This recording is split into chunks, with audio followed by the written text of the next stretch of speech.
Have you ever had that experience where you're going through a really, really tough time and someone's trying to give you some advice and they're having a really good time and you really don't want to hear it?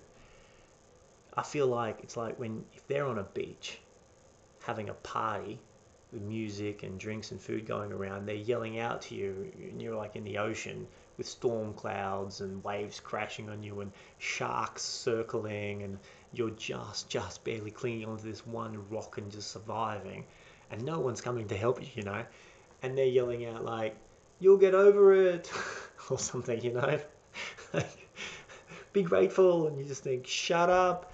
Like, it's not helping me. You don't get it. Swim out here and have a go. And I just want to say first, I'm not about that. I'm not here to tell you, like, get over it or just focus on what you should be grateful for. What I am about is taking what I've been through, what I learnt to get me out of it, and sharing that with you. For many years, I had an on and off again relationship with suicide and depression and resentment and anger and anxiety. And anyone ever experienced these things? And I had, like, I had some loss, a lot of loss. I had my best friend died of cancer. Some of my most loved family were taken from me. I was betrayed. I betrayed some people as well, which is worse because when you're betrayed, at least you can tell yourself you're the good guy. When you betray others, your conscience eats away at you, and you begin this negative self-talk, and it turns to hate in you, and then you hate on yourself. And yeah, it's really, really dark place to be. And I didn't know it at the time, but I later came to realize that the most important things that we can ever say are what we say to ourselves, about ourselves, when we're by ourselves.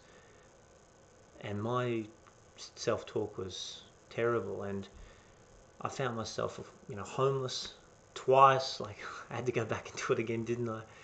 And when you're in a position where the only thing you got left to lose are the clothes you're wearing in your life, you go there. You go there.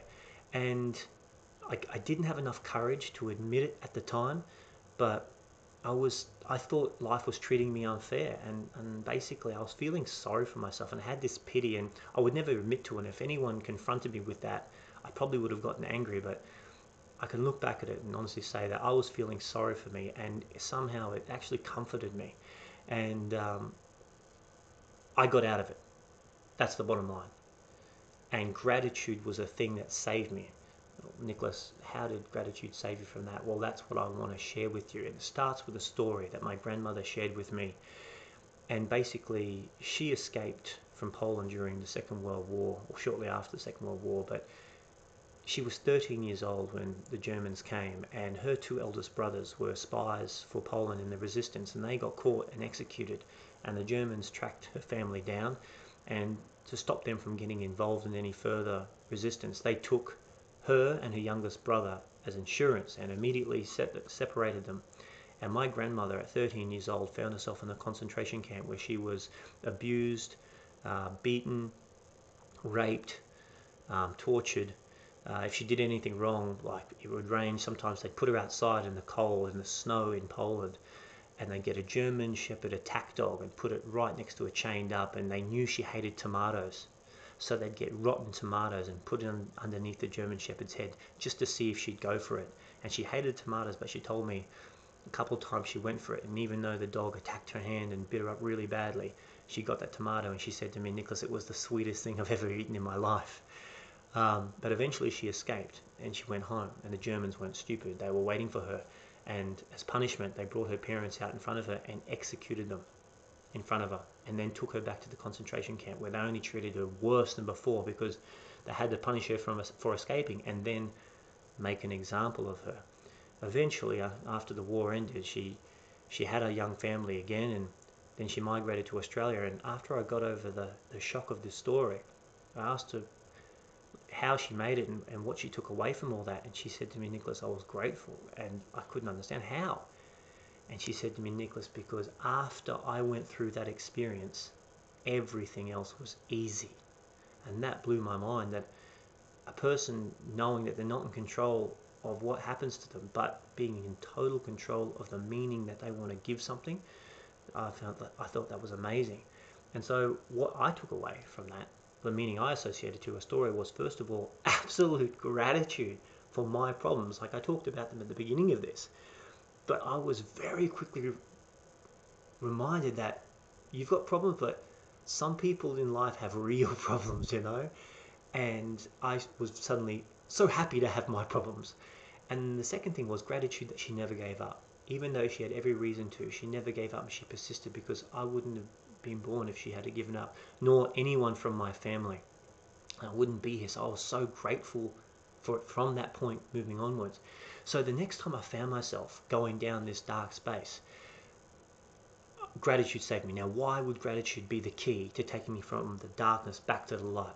Because this time I realized that when I began to go down it, I understood that me feeling like life was unfair was a big and important part of that downward spiral. And me having the reference of my grandmother's story now completely got rid of that. I couldn't feel like life was unfair to me knowing her story. And every single one of us, I know, every single one of us, if you look in your family's history, one of your ancestors, your mother, your father, your grandmother, grandfather, I don't know, but someone's got a story like my grandmother's. There's always something to be grateful out there for when you know it. You're here because someone went through something like that. Every one of us, I'm sure. And the next thing is that I realized I could let go of that, and that my emotions were following my thoughts. So that means if I chose my thoughts, I could choose my emotions. And that was true, I found, in my case. So I realized I needed to be mindful of my thoughts, and it took time. Now, it's not going to be easy, guys. It's not going to be easy, but it's going to be worth it. And it is a simple process, as hard as it is. So it's going to take time to turn it around.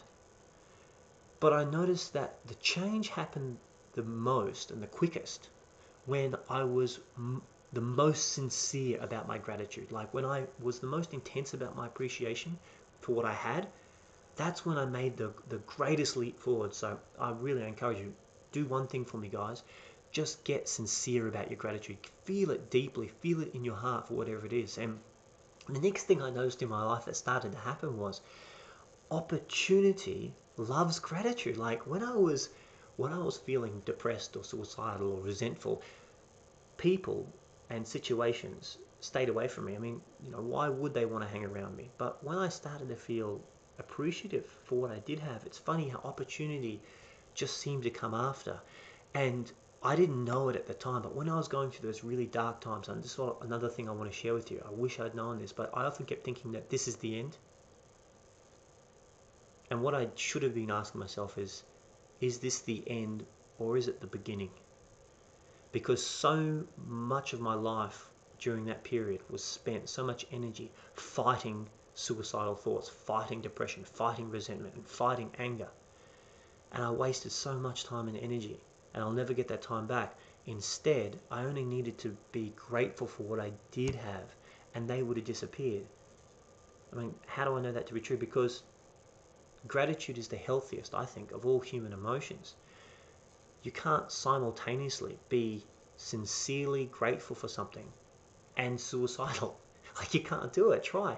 Just give it a go. Think about something you're extremely grateful for and feel it sincerely in your heart, and then try to be angry.